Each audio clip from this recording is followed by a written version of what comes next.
ಹತ್ತತ್ರ ವರ್ಷಕ್ಕೆ ಏನಿಲ್ಲ ದಿನ ಏನಿಲ್ಲ ಅಂದ್ರೆ 1-2 ಕ್ವಿಂಟಲ್ ತನ ಜನ ರುಬ್ಬಿಸ್ತಾರೆ ಸರ್ ಸೀಸನ್ ಆಗಿ. ಅವರು 1 ವರ್ಷ ಅದನ್ನ ಹೊಲಕ್ಕೆ ಮನೆಗೆ ಎಲ್ಲದಕ್ಕೂ ಬಳಸ್ತಾರೆ ಸರ್. ಸರ್ ಇದು ನಮ್ಮ ಕೊಟ್ಟೂರು ಭಾಗದಿಂದ ಅಲ್ಲ ಸರ್, ಕೊಟ್ಟೂರು ತಾಲೂಕು, ಆಮೇಲೆ ನಮ್ಮ ಬಳ್ಳಾರಿ ಇದು ವಿಜಯನಗರ ಡಿಸ್ಟಿಕ್ಕು, ಬಳ್ಳಾರಿ ಡಿಸ್ಟಿಕ್ಕು, ನಮ್ಮ ಕರ್ನಾಟಕ ಬಿಟ್ಟು ಆಂಧ್ರ, ತಮಿಳುನಾಡು, ಕೇರಳ, ಗೋವಾದವರೆಗೂ ಹೋಗುತ್ತೆ ಸರ್. ಆಮೇಲೆ ನನಗೆ ಕೆಲವು ಇವರು ಲಿಂಕ್ ಇದ್ದಾರೆ ಸರ್ ಬೆಂಗಳೂರಿಂದ, ಅಲ್ಲಿಂದ ವಿದೇಶಕ್ಕೂ ಹೋಗುತ್ತೆ ಸರ್. ವರ್ಷದ ಟ್ರಾನ್ಸಾಕ್ಷನ್ ಎಷ್ಟಿದೆ ನಿಮ್ದು? ನಮ್ದು ಹತ್ತತ್ರ ಏನಿಲ್ಲ ಅಂದ್ರೆ ಒಂದು 3-4 ಕ್ವಿಂಟಲ್ ಹುಣಸೆ ಹಣ್ಣೆ ಹೋಗುತ್ತೆ. ಹುಣಸೆ ಹಣ್ಣೆ ಹೋಗುತ್ತೆ. 3 ಕ್ವಿಂಟಲ್ ಅಂತ ಕಡಿಮೆ ಅಂದ್ರೆ 3 ಕ್ವಿಂಟಲ್ ಆಗುತ್ತೆ. ಆಮೇಲೆ ಹುಣಸಿಕಾಯಿ ಹತ್ತತ್ರ ಒಂದು 2.5 ಕ್ವಿಂಟಲ್ ಹೋಗುತ್ತೆ. ಬರ್ರಿ ಬೀಗ್ರ ಊಟ ಮಾಡೋಣ. ಬಾಳ್ ಮಂದಾಗ್ಲಿ ತಗೋರಿ. ನಿಮ್ ಬಾಯಾರಿಕೆಯಿಂದ ಹಂಗ ಆಗ್ಲೇವಾ? ನಮಸ್ತೆ ಗೆಳೆಯರೇ, ಬದುಕಿನ ಬುತ್ತಿಗೆ ತಮಗೆ ಎಂದಿನಂತೆ ಆದರದ ಸ್ವಾಗತ. ಕೊಟ್ಟೂರಿನ ದೇವಸ್ಥಾನದ ಆವರಣದಲ್ಲಿ ನಿಂತ್ಕೊಂಡು ಮಾತಾಡ್ತಾ ಇದ್ದೀನಿ. ಏನಪ್ಪ ವಿಶೇಷ ಅಂದರೆ, ನೀವು ನೋಡಿರ್ತೀರಿ ಈ ಆವರಣದಲ್ಲಿ ಬಂದರೆ ಸುಮಾರು ಅಂಗಡಿಗಳು ನಿಮಗೆ ಸಿಗುತ್ತೆ. ಇಲ್ಲಿ ಹುಣಸೆ ಚಟ್ನಿ ಮಾಡೋರು ಮತ್ತು ಕೆಂಪು ಚಟ್ನಿ ಮಾಡೋರು ತುಂಬ ಜನ ಸಿಗ್ತಾರೆ. ಬಟ್ ನಾನೀಗ ಪರಿಚಯ ಮಾಡಿಸ್ತಕ್ಕಂಥ ವ್ಯಕ್ತಿ ಮೊದಲು ಇದನ್ನು ಶುರು ಮಾಡಿದವರು ಇವರೇ. ಹಾಗಾಗಿ ಆ ಮೂಲನ ಪರಿಚಯ ಮಾಡಿಸೋದಕ್ಕೆ ಬಂದಿದ್ದೀನಿ. ಅವ್ರು ನಮ್ಮ ಜೊತೆಗಿದ್ದಾರೆ, ಅವ್ರನ್ನೇ ಮಾತಾಡ್ಸೋಣ. ಸರ್ ನಮಸ್ತೆ. ನಮಸ್ತೆ ಸರ್. ನಮಸ್ತೆ ಸರ್. ನಮಸ್ತೆ ನಮಸ್ತೆ. ಹೇಗಿದ್ದೀರಿ ಸರ್? ಸರ್ ಚೆನ್ನಾಗಿದ್ದೀವಿ ಸರ್. ಚೆನ್ನಾಗಿದ್ದೀರಿ. ನಿಮ್ಮ ಹೆಸರು ಸರ್? ನಮ್ಮ ಹೆಸರು ಕೆಂಪಳ್ಳಿ ಗುರುಸಿದ್ನಗೌಡ ಅಂತ ಸರ್. ಕೆಂಪಳ್ಳಿ ಗುರುಸಿದ್ನಗೌಡ ಅಂತ. ಕೆಂಪಳ್ಳಿ ನಿಮ್ಮ ಮನೆ ಮಂಟನದ ಹೆಸರು ಸರ್. ಮಂಟನದ ಹೆಸರು. ಮೂಲ ಯಾವ್ರು ನಿಮ್ದು? ನಮ್ದು ಇಲ್ಲಿ ಊರು ಹುಟ್ಟಿದಾಗ್ಲಿದ್ದಾನೆ ನಮ್ದೇ ಸರ್. ಇದೇ ಊರಲ್ಲಿ ಹುಟ್ಟಿದ ಸರ್. ಹಾ, ಹಾಗೆ ಇದು ಜರ್ನಿ ಶುರು ಆಯ್ತು? ಯಾಕಂದ್ರೆ ಮೂಲ ನೀವು ಅಂತ ಗೊತ್ತಾಯ್ತು ಸರ್. ಇಲ್ಲಿ ಏನ್ ಮಾಡ್ತಾ ಇದ್ದೆ ಸರ್, ಮೊದಲು ತೆಂಗಿನಕಾಯಿ ಅದೆಲ್ಲ ವ್ಯಾಪಾರ ಮಾಡ್ತಾ ಇದ್ದೆ. ಇಲ್ಲಿ ಮದುವೆ ಫಂಕ್ಷನ್ಗಳು ಅವೆಲ್ಲ ನಡೀತಾ ಇದ್ವು. ಆ ಸಂದರ್ಭದಲ್ಲಿ ಏನಾಯ್ತು, ಈ ಗ್ರೈಂಡರ್ನ ಹಾಕ್ಬಿಟ್ರೆ ಜನರಿಗೆ ಚಟ್ನಿ ಅವೆಲ್ಲ ರುಬ್ಕೊಡಕ್ ಬರುತ್ತೆ ಅಂತ ಚಾಲು ಮಾಡಿದ್ವಿ ಸರ್. ಆಮೇಲೆ ಹುಣಸಿಕಾಯಿ ಹಿಂಡಿ ಚಾಲು ಮಾಡಿ ಸರ್. ಆ ಹುಣಸಿಕಾಯಿ ಹಿಂಡಿದು ಜನರು ಬಂದು ಇಲ್ಲೆಲ್ಲ ರುಬ್ಬಿಸ್ತಾರೆ ಸರ್. ಹತ್ತತ್ರ ವರ್ಷಕ್ಕೆ ಏನಿಲ್ಲ ದಿನ ಏನಿಲ್ಲ ಅಂದ್ರೆ 1-2 ಕ್ವಿಂಟಲ್ ತನ ಜನ ರುಬ್ಬಿಸ್ತಾರೆ ಸರ್ ಸೀಸನ್ ಆಗಿ. ಅವರು 1 ವರ್ಷ ಅದನ್ನ ಹೊಲಕ್ಕೆ ಮನೆಗೆ ಎಲ್ಲದಕ್ಕೂ ಬಳಸ್ತಾರೆ ಸರ್. ಇದನ್ನು ಮಾಡ್ತಾ ನಾನೇನಾಯ್ತು, ಒಂದ್ಸರಿ ಹಿಂಗೆ ಇಟ್ಟಾಗ ಯಾರೋ ಕೇಳಿದ್ರು, ಏನ್ರಿ ನೀವು ಇದನ್ನು ಮಾರಾಟ ಮಾಡ್ತೀರಾ ಅಂತ. ನಾನೇನೋ ಮಾರಾಟ ಚಾಲು ಮಾಡಿರಲಿಲ್ಲ ಸರ್.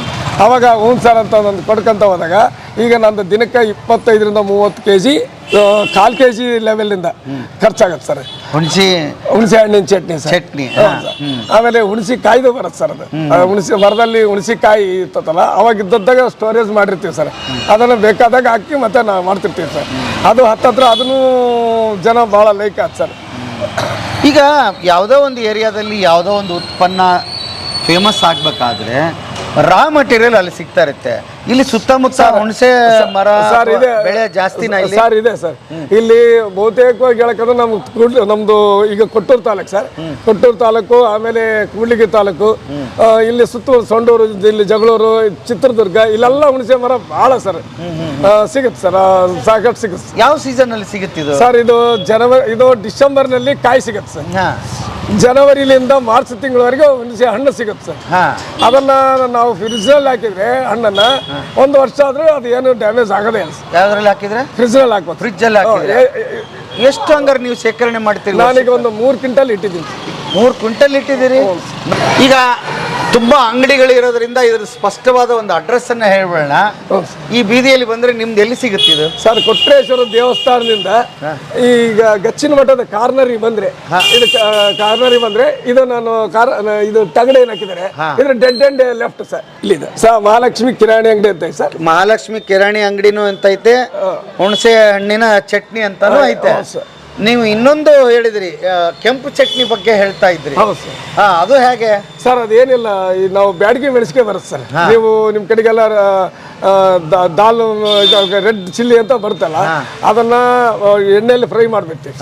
ಅದನ್ನ ಎಣ್ಣೆಯಲ್ಲಿ ಫ್ರೈ ಮಾಡಿಬಿಟ್ಟು ಅದ್ರ ಜೊತೆಗೆ ಈರುಳ್ಳಿ, ಆಮೇಲೆ ಬೆಳ್ಳುಳ್ಳಿ, ಕೊತ್ತಂಬರಿ, ಕರಿಬೇವನ್ನೆಲ್ಲ ಇದ್ರ ಎಣ್ಣೆಲಿ ಹಾಕಿ ಅದಕ್ಕೆ ಸ್ವಲ್ಪ ಬೆಲ್ಲ ಹಾಕಿ ಅದು ಮಾಡ್ತೀವಿ ಸರ್. ಅದನ್ನ ರೊಟ್ಟಿಗೆ, ದೋಸೆಗೆ, ಚಪಾತಿಗೆ, ಆಲ್ ಇನ್ ಒನ್ ಇದನ್ನು ಸ್ವೀಟ್ ಬಿಟ್ಟು ಎಲ್ಲ ಊಟಕ್ಕೂ ಬಳಸಬಹುದು. ಅದು ಕೂಡ ನೀವು? ಹೌದು, ಮಾಡ್ತೀವಿ. ನಿಂಬೆ ಹಣ್ಣಿನ ಚಟ್ನಿ ಬರುತ್ತೆ ಸರ್. ಹೌದಾ? ಅದು ಸ್ವೀಟ್ ಲೆಮನ್ ಸರ್. ಅದು ಹ್ಞೂ ಸರ್. ಅದು ಹತ್ತತ್ರ ಏನಿಲ್ಲ ಅಂದ್ರೆ ಅದು ಭಾಳ ಹೈಲೈಟ್ಸ್ ಆಗಿತ್ತು ಸರ್. ಈಗ ಹೈಲೈಟ್ಸ್ ಇದೆ ಸರ್. ಅದನ್ನ ನಮಗೆ ಸೀಸನಲ್ ನಿಂಬೆ ಹಣ್ಣು ತಗೊಂತೀವಿ ಸರ್. ತಗೊಂಡು 6 ತಿಂಗಳು ಕೆಳಗೆ ಹಾಕ್ತೀವಿ ಸರ್. ಅದು ಹಾಕಿದ ಮೇಲೆ ಅದಕ್ಕೆ ಮಸಾಲೆ ಇಂಗ್ರೀಡಿಯೆಂಟ್ಸ್ಗಳನ್ನೆಲ್ಲ ಹಾಕಿ ಅದನ್ನು ಮಾಡ್ತೀವಿ ಸರ್. ಅದನ್ನು ಫೇಮಸ್ ಇದೆ ಸರ್. ಓಕೆ. ಈ ಹುಣಸಿಕಾಯಿ ಚಟ್ನಿ ಕಂಡು ಹಿಡಿದಿದ್ದು ಯಾರು ಸರ್ ಇದನ್ನ? ಸರ್ ಇದು ನನಗೆ ಗೊತ್ತಿದ್ದಂಗೆ ಮೊದಲು ಮೂಲತಃ ಈ ಭಾಗದಲ್ಲಿ ಇದೆ. ಹಾ ಅಂದ್ರೆ ನನ್ನ ತಾಯಿಯಿಂದ ನಾನು ಕಲ್ತಿದ್ದೀನಿ ಓಕೆ ನಮ್ಮ ತಾಯಿ ಹೆಸರು ಶಿವಗಂಗಮ್ಮ ಅಂತ. ಓಕೆ ಅವ್ರು ಏನು ಮಾಡ್ತಿದ್ರು ಸರ್, ನಾವು ಚಿಕ್ಕರಿದ್ದಾಗ ದೊಡ್ಡದು ಒಂದು ಗುಂಡಿ ತಾತದ್ರು ಅಡೆಗ ಕಾಡು ಅರಿ ಅಂತಿದ್ದೀವ ಸರ್, ಅದ್ರ ಮೇಲೆ ಇಟ್ಟು ಅದನ್ನ ಅರಿತಿದ್ರು ಸರ್. ಅವಾಗ ಏನ್ ಮಾಡ್ತಿದ್ರು, ನಾವು ಸಣ್ಣ ಹುಡ್ರ ಸರ್, ಅಲ್ಲಿ ಹೋದಾಗ ಅದು ನೋಡಿದ್ದ ತಾಯಿಯಿಂದ ಕಲ್ತಿರೋ ಸರ್. ಹಿಂಗೆ ರುಬ್ತಾ ಇದ್ದಾಗ ನಾವು ರುಬ್ತೀವಿ, ನಾವು ಮಾಡ್ತೀವಿ ಅಂತ ಹೋಗಿ ಅದನ್ನ ಕೈಲಿ ಮುಟ್ಟಿ ಟೇಸ್ಟ್ ಮಾಡ್ತಾ ನೋಡ್ತಿದ್ವಿ ಅವ್ರು ಏನು ಆಗ್ತಿದ್ರು ಅಂತ. ಅವ್ರ ಕೊನೆ ದಿನಗಳಿಗೆಲ್ಲ ನೋಡ್ಕೊಂಡು ಕಲ್ತಿದ್ದೆ ನಾವು ಮಾಡ್ರ ಸರ್. ನೀವು ಈಗ ಮುಂದುವರಿಸಿದಿರಿ. ಮನೆ ನಿಮ್ದು ಸರ್ ಸ್ವಂತ ಮನೆ ಸರ್, ಇದು ಪಿತ್ರಾರ್ಜಿತ ಸರ್. ಪಿತ್ರಾರ್ಜಿತ. ಓಕೆ, ನೀವೇನು ಓದಿದ್ದೀರಿ sir? BA B.Ed sir. BA B.Ed. ಮತ್ತೆ ಏನಾರ ಕೆಲಸ ಸರ್? ಉದ್ಯೋಗ ಅರಿಸಿದ್ದೆ ಸರ್. ನನ್ನ ತಂದೆಯವರು ಮನೆಯಲ್ಲಿ ಅವರಲ್ಲೇ ವಯೋವೃದ್ಧರಾಗಿದ್ರು, ಅವ್ರ ಕೈಲಿ ಇದನ್ನೆಲ್ಲ ನೋಡ್ಕೊಳ್ಳೋದು ಸ್ವಲ್ಪ ಮನೆಯನ್ನು ಮೇಂಟೈನ್ ಮಾಡೋದು ಕಷ್ಟ ಆಗಿತ್ತು. ಅವ್ರ ತರವಾಗಿ ನಾನು ಅವ್ರದ್ದು ತೆಂಗಿನಕಾಯಿ, ವಿಭೂತಿ, ಆಮೇಲೆ ಬಾಳೆಹಣ್ಣು ಎಲ್ಲ ಮಾಡ್ತಿದ್ರು. ಅದೇ ದಂಧೆ ಶುರು ಮಾಡಿದೆ. ನೆಕ್ಸ್ಟ್ ಮಾಡ್ತಾ ಒಂದು ಬೀಡಿ ಶಾಪ್ ಅಂತ ಚಾಲು ಮಾಡಿ ಸರ್. ಆಮೇಲೆ ಈ ಗ್ರೈಂಡ್ರ್ ತಗೊಂಡು ಇದು ದಂಧೆಗೆ ನಿಂತ್ಕೊಂಡಿದ್ದೀನಿ. ಬನ್ನಿ. ಓಕೆ.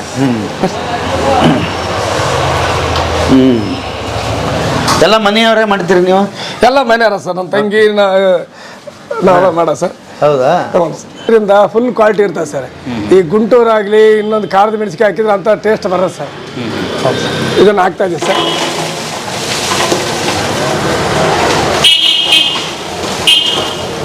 ಇದಾದ್ಮೇಲೆ ಸರ್ ಇದು ಅರ್ಶಿನ ಸರ್. ನೆನ್ಸ್ಕೋಬೇಕನ್ರಿ? ನೆನ್ಸ್ಕೋಬೇಕು ಸರ್, ರಾತ್ರಿ ನೆನೆ ಇಡ್ಬೇಕು ಸರ್ ಇದನ್ನು. ಸರ್ ಇದು ಜವಾರಿ ಬೆಳ್ಳುಳ್ಳಿ ಸರ್. ಬೆಳ್ಳುಳ್ಳಿ. ಹಾಂ.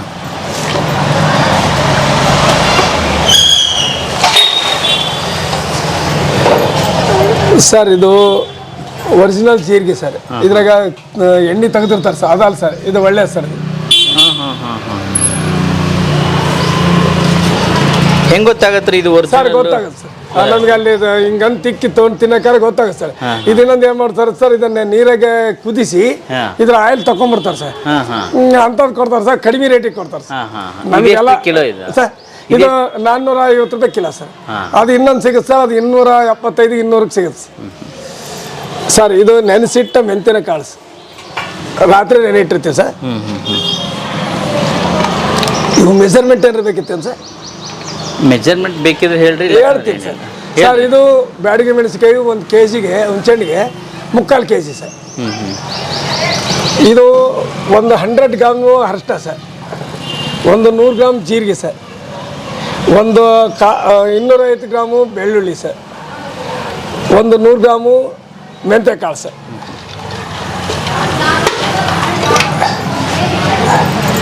2 ಸೂಡು ಹಸಿ ಇರ್ತಕ್ಕಂಥ ಕೊತ್ತಂಬರಿ ಸರ್.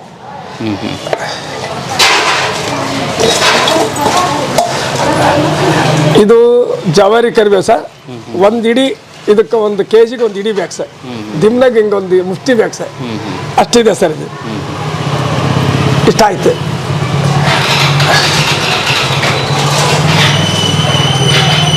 ಇದು ಫಿಲ್ಟರ್ ವಾಟರ್ ಸರ್.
ಇದು ಪ್ಯೂರ್ ಗಾಣದ ಬೆಲ್ಲ ಸರ್. ಹಾಕ ಹಂಗೆ ಎಲ್ಲ ನುಣ್ಣಗೆ ಮಾಡ್ಕೊಂಡ್ಮೇಲೆ ಈ ಕೆಲಸ. ಹೌದು ಸರ್, ಅದು ಮಾಡ್ಕೊಂಡ್ರೆ ಕೆಲಸ ಫಾಸ್ಟ್ ಆಗುತ್ತೆ ಸರ್. ಇದು ಸ್ವಲ್ಪ ನೀರು ತಗೊಂಡು ನೀರು ಸ್ವಲ್ಪ ಇದನ್ನು ಗ್ರೈಂಡರ್ ಮಾಡ್ಬೇಕು ಸರ್.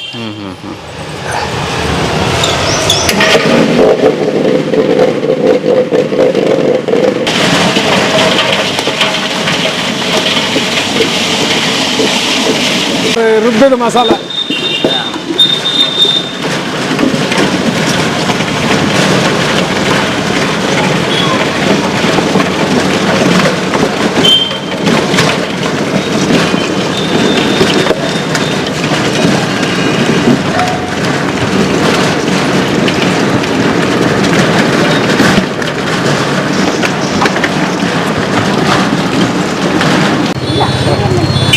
ಸರ್, ಇದೊಂದು ಕೆಜಿ ಇರೋ ತುಂಬು. ಇದು ಸ್ವಲ್ಪ ಉಳಿಸ್ತೀನಿ ಸರ್, ಇಷ್ಟು ಉಳಿಸ್ತೀನಿ ಸರ್. ಆಮೇಲೆ ನೋಡ್ರಿ ರುಚಿ ನೋಡಿ ಹಾಕ್ತೀನಿ.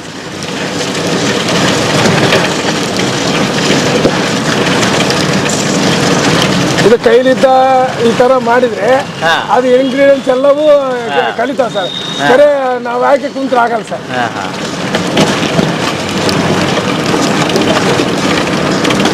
ಇದರಲ್ಲಿ ಸರ ಬೀಜ ಅದಾವ ಸರ್, ತೋರಿಸ್ತೀನಿ. ಈ ತರ ಬೀಜ ಅದಾವ ಸರ್. ಇದೆಲ್ಲ ಬೀಜ ಸಣ್ಣ ಆದ್ಮೇಲೆ ಹುಣಸೆಹಣ್ಣು ಹಾಕ್ಬೇಕು ಸರ್. ಹುಣಸೆ ಬೀಜ ಅಂದ್ರೆ ಅಲ್ಲ ಸರ್, ಅದು ಮೆಣಸಿನಕಾಯಿನ ಬೀಜ ಸರ್. ಇನ್ನು ಹುಣಸೆಹಣ್ಣು ಹಾಕಿಲ್ಲ ಸರ್ ನಾನು. ಸ್ವಲ್ಪ ಹೈಲೈಟ್ಸ್ ಮಾಡಿಸ್ಕೊಂಡು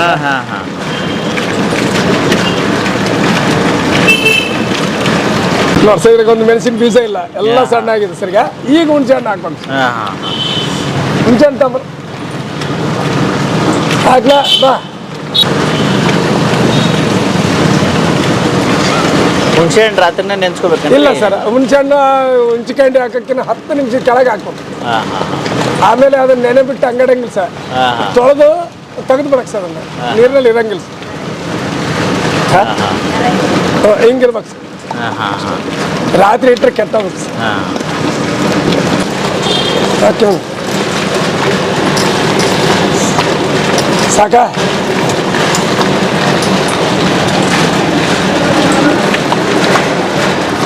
ಮಸ್ತ್ ಇದೆ ಸರ್. ಸರ್ ನಮಸ್ತೆ. ನಮಸ್ತೆ. ನಿಮ್ಮ ಹೆಸರು? ನಾಗರಾಜ್ ಅಂತ, ಮರಬ ನಾಗರಾಜ್. ಓಕೆ, ನೀವು ಏರಿಯಾದ ಕೌನ್ಸಿಲರ್? ಕೌನ್ಸಿಲರ್. ಹೌದಾ? ಹೇಗೆ ಸರ್ ಜನಸೇವೆ ಮಾಡೋ ಭಾಗ್ಯ? ಎಲ್ಲ ಕೊಟ್ರೇಶನ್ದೆ ಹೇಳಿ. ಹೌದಾ? ಓ ಸೂಪರ್, ಹಂಗಾರೆ ಒಳ್ಳೆ ಕೆಲಸ ಮಾಡಿದ್ದೀರಿ. ಕೆಲಸ ಮಾಡಿದ್ರೆ ಜನ ಯಾರು ಹೋಗ್ತಾರೆ ಸರ್? ಕೆಲಸ ಮಾಡಿದ್ರೆ ಒಬ್ಬತ್ತು ಬದುಕೈತೆ, ಮನೆಗಳನ್ನ ಒಪ್ಸಕ್ಕಾಗಲ್ಲ. ಇಡೀ ನಮ್ಮ ವಾರ್ಡ್ ತುಂಬ ಜನ ನಮ್ಮನ್ನು ಒಪ್ಪಿ ಇದು ಮಾಡ್ತಾರೆ ಅಂದಾಗ ಅವ್ರಿಗೆ ನಾವು ಜನ ನೋಡಿ ಯಾವಾಗಲೂ. ಓಕೆ, ಹೆಂಗೆ ರಾಜಕೀಯಕ್ಕೆ ಬಂದ್ರಿ? ಕೇಕ ಅದು ಅವರು ಓನ್ ಇಂಟ್ರೆಸ್ಟ್ ಸರ್. ಅದು ಅವ್ರಿಗೆ ಇಲ್ಲಿ ಏನಾದರೂ ಒಂದು ಸೇವೆ ಮಾಡೋಕ್ಕಂತ ಮನೆ ಹೆಚ್ಚಿಂದ ಬರಬೇಕು, ದುಡ್ಡು ಮಾಡೋಕ್ಕಂತ ಬರಬಾರ್ದು. ದುಡ್ಡು ಹೆಂಗಾದ್ರೂ ಬರ್ತಾನ, ಕೊಟ್ಟರೆ ಹೆಂಗಾದ್ರೂ ಕೊಡ್ತಾನೆ. ದುಡ್ಡು ಅಂತ ಬಂದಾಗ ಹೆಂಗಿದ್ರು ಕೊಡ್ತಾನೆ ಕೊಟ್ಟರೆ. ಈಗ ನಮ್ಮ ಮಾವಾರ್ದು ಬಂದು ಹುಣಸಿಕಾಯಿ ಚಟ್ನಿ ಈಗ ಇಂಟರ್ನ್ಯಾಷನಲ್ ಲೆವೆಲ್ವರೆಗೂ ಅವರು ಖ್ಯಾತಿ ಪಡೆದರು. ಬೆಂಗಳೂರವರು ಅವರೆಲ್ಲರೂ ಕೂಡ ನಮಗೆ ಫೋನ್ ಮಾಡಿ ಇವು ಇಷ್ಟು ಕೆ ಜಿ ಚಟ್ನಿ ಬೇಕು, ಇಷ್ಟು ಕೆ ಜಿ ಹಸಿಮೆಣಸಿಕಾಯಿ ಚಟ್ನಿ ಬೇಕು, ಇದು ಒಣಕ ಚಟ್ನಿ ಬೇಕಂತ ಕೇಳ್ತಾರೆ. ಇವರು ಕೂಡ ಸಾಧನೆ ಮಾಡ್ದಂಗಲ್ಲ. ಹೌದೌದು, ನಾವು ಅದಕ್ಕೆ ಓಡಾಡಿ ಬಂದಿದ್ದೀವಿ ಅಲ್ಲಿಂದ. ಸರ್ ನಮಸ್ತೆ. ನಮಸ್ತೆ ಸರ್. ನಿಮ್ಮ ಹೆಸರು ಸರ್? ನಾಗರಾಜ್ ಅಂತ ಹೇಳಿ. ನಾಗರಾಜ್ ಅವರು. ಹೇಳಿ ಸರ್. ಚಟ್ನಿ ಫೇಮಸ್, ಭಾಳ ಚೆನ್ನಾಗಿರುತ್ತೆ ಸರ್. ಇಲ್ಲೇ ಎಲ್ಲ ಇದು ಮಾಡೋದು. ಇಲ್ಲೆಲ್ಲ ಸುತ್ತಮುತ್ತಲ ಎಲ್ಲರೂ ಇಲ್ಲೇ ಹಾಕ್ಸ್ಕೊಂಡು ಹೋಗ್ತಾರೆ. ಅಲ್ಲಿ ಯಾರು ಭಕ್ತರು ಬಂದ್ರು ಇಲ್ಲೇ ಬಂದು ಇದು ಮಾಡ್ಕೊಂಡು ಹೋಗ್ತಾರೆ. ಎಲ್ಲ ಟೇಸ್ಟ್ ಭಾಳ ಚೆನ್ನಾಗಿರುತ್ತೆ, ಚೆನ್ನಾಗಿ ಹಾಕಿ ಕೊಡ್ತಾರೆ. ಓಕೆ, ಹೌದು ಸರ್. ಏನೋ ಕೊಡ್ತೀನಿ ಅಂದ್ರೆ ಇವ್ರಿಗೆ ಏನು ಹುಣಸಿಕಾಯಿನ? ಇಲ್ಲ, ಹುಣಸಿನ ಚಟ್ನಿ ಯಾರಾದ್ರು ಬಂದಂದ್ರೆ ಇಲ್ಲಿ ಬಂದು ಹಾಕ್ಸ್ಕೊಂಡು ಹೋಗ್ತಾರೆ. ಅಲ್ಲಿ ನಮ್ಮ ದೇವಸ್ಥಾನದ ಬರ್ತಾರಲ್ಲ, ದೇವಸ್ಥಾನಕ್ಕೆ ಭಕ್ತರು ಬರ್ತಾರ, ಭಕ್ತರು ಇಲ್ಲಿ ಕಳಿಸ್ತೀವಿ. ಓ, ನೇರವಾಗಿ ಇಲ್ಲಿಗೆ? ಅಂದ್ರೆ ಚೆನ್ನಾಗಿ ಮಾಡ್ತಾರಲ್ಲ, ಹಂಗಾಗಿ. ಏನು ಮೂಲ ಅಂತಲ್ಲ ಇವ್ರದ್ದು? ಮೂಲವಾಗಿ ಅವ್ರು ಮಾಡ್ಕೊಂತ ಬಂದಾರೆ. ಇವರು ಮಠದ ಒಂದು ಆಯ್ಗಾರರು, ಫಿರಂಗಿ ಗೌಡ್ರು ಅಂತಂದೇಳಿ ಇದು ಮಾಡ್ತಾರೆ. ಓಕೆ, ಇವ್ರ ಅಪ್ಪರ್ ಕಾಲದಿಂದ? ಅಪ್ಪರ್ ಕಾಲದಿಂದ. ಬಟ್ ನನಗೆ ಇವ್ರ ಕತೆ ಎಲ್ಲ ಕೇಳಿದ ಮೇಲೆ ಚಟ್ನಿ ಕತೆ ಕೇಳೋಣ ಅಂತ ಮಾಡಿದೆ. ಇವ್ರ ಫ್ಯಾಮಿಲಿ ಕತೆ ಕೇಳಿ ಅದ್ಭುತ ಇನ್ಸ್ಪೈರ್ ಕತೆ ಸರ್ ಅದು. ಹೌದು ಸರ್, ಹೌದು. ತಂಗಿಗೋಸ್ಕರ ಅಣ್ಣಂಗೋಸ್ಕರ ತಂಗಿಯಂದಿರು, ಅಕ್ಕಂದಿರು ಅವ್ರು ಹಂಗೆ ಬಂದಿದ್ರು ಸರ್ ಯಾವಾಗ್ಲೂ. ಅವರು ಒಟ್ಟು ಅವ್ರ ಅಣ್ಣ ತಮ್ಮ ತಂಗಿಗೋಸ್ಕರನೇ ಅವ್ರ ಜೀವನನೇ ಮುಡುಪಿಟ್ಟಿದ್ದಾರೆ. ಹೌದು ಸರ್, ತಂಗಿಗೋಸ್ಕರನೇ ಅವ್ರ ಜೀವನನೇ ಮುಡುಪಿಟ್ಟು ಅವ್ರು ಇದನ್ನ ಮಾಡಿಸ್ಕೊಂಡು ಹೋಗಿರೋದು. ಎಲ್ಲೋ ಕತೆಗಳಲ್ಲಿ ಸಿನಿಮಾಗಳಲ್ಲಿ ನೋಡ್ತೀವಿ ನಾವು. ಹೌದು ಸರ್. ಅಲ್ಲ? ಹೌದು ಸರ್. ಓಕೆ, ಸೊ ಹೀಗೆ ಅಮ್ಮನಿಂದ ಕಲ್ತಿದ್ದು ಶುರು ಮಾಡಿದ್ರಿ. ಆಮೇಲೆ ಈಗ ಸುಮಾರು ಬ್ರಾಂಚ್ಗಳು ಇಲ್ಲಿ ದಾರಿ ಉದ್ದಕ್ಕೂ ನಮಗೆ ಕಾಣಿಸ್ತಾ ಇದೆ. ಹೇಗೆ ಅವು ಎಲ್ಲ ಕಾಪಿ ಮಾಡಿದ್ದ ಸರ್? ಒಬ್ರು ನೋಡಿ ಒಬ್ರು ಮಾಡ್ತಾ ಇದ್ದಾರೆ. ಒಬ್ರು ನೋಡಿ ಒಬ್ರು ಮಾಡ್ತಾರೆ. ಓಕೆ, ಹಾ. ಹಾಗಾಗಿ ಅವ್ರ ಬಿಸ್ನೆಸ್ ಅವ್ರಿಗೆ ಆಗತ್ತೆ ಸರ್. ಓಕೆ. ಈಗ ಇದು ಎಲ್ಲೆಲ್ಲಿ ಸೇಲ್ ಆಗುತ್ತೆ ಸರ್? ಇದು ನಮ್ಮ ಕೊಟ್ಟೂರು ಭಾಗದಿಂದ ಅಲ್ಲ ಸರ್, ಕೊಟ್ಟೂರು ತಾಲೂಕು, ಆಮೇಲೆ ನಮ್ಮ ಬಳ್ಳಾರಿ ಇದು ವಿಜಯನಗರ ಡಿಸ್ಟಿಕ್ಕು, ಬಳ್ಳಾರಿ ಡಿಸ್ಟಿಕ್ಕು, ನಮ್ಮ ಕರ್ನಾಟಕ ಬಿಟ್ಟು ಆಂಧ್ರ, ತಮಿಳುನಾಡು, ಕೇರಳ, ಗೋವಾದವರೆಗೂ ಹೋಗುತ್ತೆ ಸರ್. ಆಮೇಲೆ ನನಗೆ ಕೆಲವು ಇವರು ಲಿಂಕ್ ಇದ್ದಾರೆ ಸರ್ ಬೆಂಗಳೂರಿಂದ, ಅಲ್ಲಿಂದ ವಿದೇಶಕ್ಕೂ ಹೋಗುತ್ತೆ ಸರ್. ಅಲ್ಲಿ ಹೋಗ್ತಾರೆ ಸರ್. ಓಕೆ, ಅದ್ಭುತ. ಈಗ ಅವರಿಗೆಲ್ಲ ಕೊರಿಯರಿಗೆ ಕಳಿಸಿರ್ತೀನಿ ಸರ್. ಹಿಂಗೆ ಕೊರಿಯರ್ ಸ್ಲಿಪ್ಗಳು ಭಾಳ ಇದಾವೆ ಸರ್, ಹಿಂಗೆ ಕಳಿಸ್ತಾ ಇರ್ತೀವಿ ಸರ್. ಕೊರಿಯರ್ ಕಳಿಸ್ತೀನಿ ಸರ್ ಕೆಲವರಿಗೆ. ಓಕೆ, ಯಾವ ದೇಶಕ್ಕೆ ಹೋಗಿದೆ ಸರ್? ಇಲ್ಲಿದ್ದ ನನಗೆ ಅಮೆರಿಕದಲ್ಲಿ ಚಾರ್ಲಸ್ಟೋನ್ಗೆ ಹೋಗಿದೆ ಸರ್, ನೆದರ್ಲ್ಯಾಂಡ್ಗೆ ಹೋಗಿದೆ ಸರ್. ಅವರು ನಾನು ಕಳಿಸ್ತಾ ಇಲ್ಲ ಸರ್, ಬೆಂಗಳೂರಿಂದ ಹೋಗುತ್ತೆ. ಮತ್ತೆ ನಾನು ಡೈರೆಕ್ಟ್ ಕಳಿಸಿಲ್ಲ, ನಾನು ಬೆಂಗಳೂರವರೆಗೆ ಅಷ್ಟೇ ರೀಚ್ ಮಾಡ್ತೀನಿ ಸರ್. ಏನು ಸರ್? ಈಗ ಆಯ್ತು, ಈ ಮೂಲಕ ನೋಡ್ತಾ ಇರ್ತಕ್ಕಂಥವ್ರಿಗೆ ವಿದೇಶದವರು ನೋಡ್ತಾ ಇರ್ತಾರೆ, ಮತ್ತೆ ಅವ್ರಿಗೆ ಹೇಗೆ ಕಳಿಸ್ತೀರಿ ಈಗ? ಸರ್, ವಿದೇಶಕ್ಕೆ ನಾನು ಡೈರೆಕ್ಟ್ ಕಳ್ಸಕ್ಕಾಗಲ್ಲ ಸರ್. ಅಕಸ್ಮಾತ್ ನನಗೆ ಬೆಂಗಳೂರಿನಿಂದ ಯಾರ ಕಮ್ಯುನಿಕೇಶನ್ ಸಿಕ್ಕರೆ ಅದರಿಂದ ಕಳಿಸ್ಕೊಡ್ತೀವಿ ಸರ್. ಇಲ್ಲಿಂದ ಬೆಂಗಳೂರಿಗೆ ಕಳ್ಸೋ ಜವಾಬ್ದಾರಿ ನಂದು. ಅಂದ್ರೆ ಈಗ ಯಾರಿಗಾರ ನಾವು ತಗೊಂಡು ಹೋಗ್ತೀವಿ ಅಂದ್ರೆ ಇಲ್ಲಿಂದ ಇಲ್ಲ, ಅಕಸ್ಮಾತ್ ಅವರು ಬೆಂಗಳೂರಿಗೆ ಬಸ್ ಇದೆ ಸರ್, ಸಾಕಷ್ಟು ಬಸ್ ಇದೆ. ಅವರು ಬಸ್ನಿಂದ ತಗೋತಾರಂದ್ರೆ ನಾನು ಪಾರ್ಸಲ್ ಬಾಕ್ಸ್ ಮಾಡಿ ಕೊಡ್ತೀನಿ ಸರ್. ಅದನ್ನ ಅಲ್ಲಿ ಅವರಿಗೆ ಕರೆಕ್ಟಾಗಿ ಸೇಫ್ಟಿಲಿಂದ ಮುಟ್ಟಿ ಅದು ಯಾವುದೇ ಡ್ಯಾಮೇಜ್ ಆಗದಂಗೆ ನಾನು ರೆಡಿ ಮಾಡಿ ಕೊಡ್ತೀನಿ ಸರ್. ಅವ್ರು ಅಲ್ಲಿ ತಗೊಂಡ್ರೆ ಕಾಸ್ಟ್ ಕಡಿಮೆ ಆಗುತ್ತೆ ಸರ್. ಇಲ್ಲ ಕೊರಿಯರ್ ಕಳ್ಸಿದ್ರೆ ಕೊರಿಯರ್ ಕಳ್ಸಿಕೊಡ್ತೀನಿ. ಓಕೆ. ಈಗ ಏನ್ ರೇಟ್ ಇದು? ಎಷ್ಟು ಸರ್? Per kilo 300 rupees. ಯಾವುದು? ಹುಣಸೆ ಹಣ್ಣಿಂದ ಸರ್. ಆಮೇಲೆ ಹುಣಸಿಕಾಯ್ದು ಅಷ್ಟೇ ಸರ್. ಮೆಣಸಿಕಾಯ್ದು ಏನೈತೆ ಸರ್, ಬ್ಯಾಡಿಗೆ ಮೆಣಸಿಕಾಯಿ, ಅದು 450 ರೂಪಾಯಿ ಬೀಳುತ್ತೆ ಸರ್ ಕೆಜಿ. 1 kg. ಇದಕ್ಕೆ ಎಷ್ಟು ದಿವಸ ತಡೆಯುತ್ತೆ ಇದು? ಸರ್, ಒಂದು ಹುಣಸೆ ಹಣ್ಣಿನ ಚಟ್ನಿ ನಾವು ಅದನ್ನ ಕಲರ್ ಬಗ್ಗೆ ಹೇಳ್ತೀವಿ ಸರ್. ಅದು ಏನಂದ್ರೆ ನಾವು ಇವತ್ತು ಹಾಕಿದೀವಿ, ಇವತ್ತು ಹಾಕಿದ ಕಲರ್ 1 ವರ್ಷದವರೆಗೆ ಯಾವುದೇ ಕಲರ್ ಡ್ಯಾಮೇಜ್ ಆಗಲ್ಲ, ರುಚಿಯಲ್ಲಿ ವ್ಯತ್ಯಾಸ ಆಗಲ್ಲ, ಆಸ್ ಇಟ್ ಈಸ್ ಇರುತ್ತೆ ಸರ್. ಆಫ್ಟರ್ 1 year ಮನೆಯಲ್ಲಿ ಹುಣಸೆ ಹಣ್ಣು ಸ್ವಲ್ಪ ಕಲರ್ ಹೆಂಗ್ ಶೇಡ್ ಆಗುತ್ತಾ, ಲೈಟಾಗಿ ಶೇಡ್ ಆಗುತ್ತೆ. 2 year ವರೆಗೆ ಏನಾಗಲ್ಲ ಹೌದು ಸರ್. ಇಲ್ಲಿವರೆಗೆ ನಾನು ಹಾಕಿರೋವಲ್ಲ ಯಾವ ಕಡಿಮೆ ಡೇಸ್ಗಳೇ ಇಲ್ಲ ಸರ್. ಅಂದ್ರೆ ಫ್ರಿಜ್ಜಲ್ಲಿ ಇಟ್ಕೋಬೇಕಾ? ಏನಿಲ್ಲ sir, natural place sir. Natural ಫ್ರಿಜ್ಜಲ್ಲಿ ಇಟ್ಕೊಳ್ಳೋಕೆ ಫ್ರಿಜ್ನಲ್ಲಿ ಇಡ್ಲೇಬಾರ್ದು ಸರ್. ಫ್ರಿಜ್ನಲ್ಲಿ ಯಾಕೆ ಇಡಬಾರ್ದು ಅಂದ್ರೆ ನಾವು ಫ್ರಿಜ್ನಲ್ಲಿ ಇಟ್ಟಿರ್ತೀವಿ ಸರ್, ಅದು ಕರೆಂಟ್ ಹೋಗ್ತೈತಿ. ಸ್ವಲ್ಪ ಅಲ್ಲಿರೋ ಐಸ್ ನೀರಾಗುತ್ತಲ್ಲ, ಇವ್ರ ಕ್ಯಾಪ್ ಲೂಸಿತ್ತಂತ ತಿಕ್ಕಟ ಸರ್, ಅದ್ರೊಳಗೆ ನೀರಿನಂಶ ಹೋದ್ರೆ ಡ್ಯಾಮೇಜ್ ಆಗುತ್ತೆ. ಹೌದಾ? ಆಮೇಲೆ ಇದು ಕರೆಂಟ್ ಸರ್. ಇದು ಹೆಂಗ್ ಉತ್ಪಾದನೆ ಆಗತ್ತಂಗ ಸರ್. ಇದು ಉತ್ಪಾದನೆ ಮಾಡ್ಬೇಕಾದಾಗ ನೀರು ಬೇಕು ಸರ್. ಉತ್ಪಾದನೆ ಮಾಡಿಂದ ಕೈ ಹಸಿ ಇದ್ದದ್ದು ಮುಟ್ಟಂಗಿಲ್ಲ ಸರ್. ಕಾಟನ್ ಹಾಕಿ ಒರ್ಸ್ಕೊಂಡು ಸ್ಪೂನ್ ಆಗ್ಲಿ ಅದನ್ನು ತಗೋಬೇಕು ಸರ್. ಅಷ್ಟು ಸೂಕ್ಷ್ಮ. ಹೌದು ಸರ್, ಹೌದು. ನೀವು ಮಾಡೋದು ಹಂಗೆ ಮಾಡ್ಬೇಕಾದಾಗ ನೀರೆಲ್ಲ ಬಳಸ್ತೀವಿ ಸರ್. ನೀರು ಎಲ್ಲದೂ ಬಳಸ್ತೀವಿ. ಅದಾದ್ಮೇಲೆ ನೀರು ಮುಟ್ಟಲ್ಲ ಸರ್. ಆಮೇಲೆ ಇದಕ್ಕೆ ಒಗ್ಗರಣೆ ಇರಲ್ಲ ಸರ್. ಎಣ್ಣೆ ಹಾಕಿ ಒಗ್ಗರಣೆ ಮಾಡಂಗಿಲ್ಲ ಸರ್. ಇದು ನ್ಯಾಚುರಲ್ ಐಟಮ್ನಾಗ ಸರ್. ವರ್ಷದ ಟ್ರಾನ್ಸಾಕ್ಷನ್ ಎಷ್ಟಿದೆ ನಿಮ್ದು? ನಮ್ದು ಹತ್ತತ್ರ ಏನಿಲ್ಲ ಅಂದ್ರೆ ಒಂದು 3-4 ಕ್ವಿಂಟಲ್ ಹುಣಸೆ ಹಣ್ಣೆ ಹೋಗುತ್ತೆ. ಹುಣಸೆ ಹಣ್ಣೆ ಹೋಗುತ್ತೆ. 3 ಕ್ವಿಂಟಲ್ ಅಂತ ಕಡಿಮೆ ಅಂದ್ರೆ 3 ಕ್ವಿಂಟಲ್ ಆಗುತ್ತೆ. ಆಮೇಲೆ ಹುಣಸಿಕಾಯಿ ಹತ್ತತ್ರ ಒಂದು 2.5 ಕ್ವಿಂಟಲ್ ಹೋಗುತ್ತೆ. ಅದಕ್ಕೆ ಇಂಗ್ರೀಡಿಯೆಂಟ್ಸ್ ಎಲ್ಲ ಸೇರಿದ್ರೆ 1 kgಗೆ 4 kg ಆಗುತ್ತೆ. ಈಗ ನಾನು 3 ಕ್ವಿಂಟಲ್ಗೆ 1200 kg ಅಂತ ಆಗುತ್ತೆ. 1000 kg ಮಾಡ್ತೀನಿ. 1000 kg ಇದು ಹಣ್ಣಿಂದು. ಕಾಯ್ದು ಒಂದು 500-600 kg ಆಗುತ್ತೆ. ಇಷ್ಟಂತೂ ರೆಗ್ಯುಲರ್ ಇದ್ದೇ ಇರುತ್ತೆ ಸರ್. ಹೌದಾ? ನಿಮ್ಮ ಮನೆಯಲ್ಲಿ ವಾಸ ಯಾರ್ಯಾರು? ಸರ್, ನನ್ನ ಮನೆಯಲ್ಲಿ ನನ್ನ ತಂಗಿಯರು 2 ಇದ್ದಾರೆ. ಅಕ್ಕ ಒಬ್ಬ ತಂಗಿ ಸರ್. ಇನ್ನೊಬ್ಬ ಅಕ್ಕ ನಾವು ಕೊಟ್ಟಿದ್ದೇವೆ ಸರ್. ಅವರು ಮನೆಯವರು ಎಕ್ಸ್ಪರ್ಟ್ ಆದರು. ಅವರು ನಾನೇ ಇಲ್ಲೇ ಜೊತೆಗೆ ಇದ್ದೀವಿ ಸರ್. 4 ಮಂದಿ ನಾವು ಇಲ್ಲೇ ಇದ್ದೀವಿ ಸರ್. ಆಮೇಲೆ ನನಗೆ ಅಣ್ಣರು ಅವ್ರು ಇದ್ರು ತೀರ್ಕೊಂಡವ್ರು ಸರ್. ತಾಯಿ ಇಲ್ಲ. ಅಣ್ಣರು ಒಬ್ಬರಿದ್ದಾರೆ, ಅವ್ರು ರಿಟೈರ್ಡ್ SI ಸರ್. ಅವ್ರ ಮಿಸ್ಸಸ್ ಅವರು ಇಲ್ಲ ಪಕ್ಕಕ್ಕೆ ಇನ್ನೊಂದು ಮನೇಲಿ ಇದ್ದಾರೆ. ನಿಮ್ಮ ಮದುವೆ? ಇಲ್ಲ ಸರ್, ನನ್ನ ಮದುವೆ ಆಗಿಲ್ಲ ಸರ್. ಹೌದಾ? ಆಗಿಲ್ಲ ಸರ್. ತಂಗಿ ಅಂದ್ರೆ ಅವ್ರಿಗಾಗೆ ಆಗಲಿಲ್ಲ ಸರ್. ಅವ್ರು ಸ್ವಲ್ಪ ಇದಾಗ್ಬಿಡ್ತು, ಲೇಟ್ ಆಗಿಬಿಡ್ತು. ಹಂಗಾಗಿ ನಾನು ಅದನ್ನು ಮುಂದುವರಿಸಲಿಲ್ಲ ಸರ್. ಎಂತ ಅಣ್ಣರಿ ನೀವು? ಇಲ್ಲ ಸರ್, ಇಲ್ಲ ಸರ್. ಹಂಗೆ ಅದನ್ನಂದ್ರೆ ಅವ್ರಿಗೆ ಮನಸ್ಸಿನ ನೋವು ಬರ್ತದೆ. ನಾವು ಯಾವ ಹೇಳಲ್ಲ ಸರ್. ನಾನೇ ಅವರೇ ನಾನು ನನ್ನ ಜೀವನದಲ್ಲಿ ಇದೀವಿ ಸರ್. ಹೌದಾ? ಭಾಳ ನನ್ನ ಪ್ರತಿ ಸಂಕಷ್ಟಕ್ಕೂ ನನ್ನ ತಂಗಿಯರ ಕಾರಣ, ನನ್ನ ತಂಗಿ ಅಕ್ಕರ ಕಾರಣ. ನನ್ನ ಪ್ರತಿ ಏಳಿಗೆಗೂ. ಏನಾಯ್ತು ತಂಗಿಗೆ? ಏನಾಗಿದೆ ಸರ್ ಅಂದರೆ ಅವ್ರಿಗೆ ಒಂದು ಸ್ವಲ್ಪ ಏನು ಆಸ್ಪತ್ರೆಗೆ ಹೋದ್ರೆ ಸರ್ ಅವರಿಗೆ ಸ್ವಲ್ಪ ಮಾನಸಿಕವಾಗಿ ಭಯ. ಆಸ್ಪತ್ರೆ ಅಂದ್ರೆ ಭಯ ಸರ್ ಅಕ್ಕಿಗೆ. ಆಗ ಅಲ್ಲಿ ಹೋದಾಗ ಆಸ್ಪತ್ರೆಗೆ ಹೋದಾಗ ಡಾಕ್ಟರ್ ತಗ ಹೋದಾಗ ಹಿಂಗೆ ಟೇಬಲ್ ತಗ ಹಿಂಗೆ ನಿಂತ್ಕೊಂಡ ಸರ್.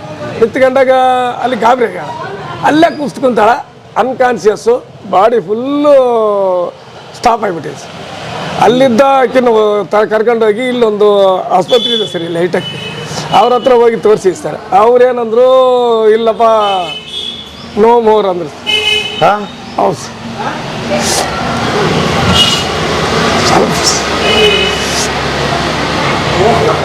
ಅದಾದಮೇಲೆ ಅವ್ರನ್ನ ದಾವಣಗೆರೆಗೆ ಕರ್ಕೊಂಡು ಹೋಗ್ಬೇಕು, ಅಲ್ಲಿ ಕರ್ಕೊಂಡು ಹೋಗ್ಬೇಕು ಏನೇನೋ ಅಂದ್ಕೊಂಡೆ ಸರ್. ಒಂದು ಪವಾಡ ನಡೆದಿದೆ, ಅದನ್ನು ಹೇಳಬೇಕು ಸರ್ ನಾನು.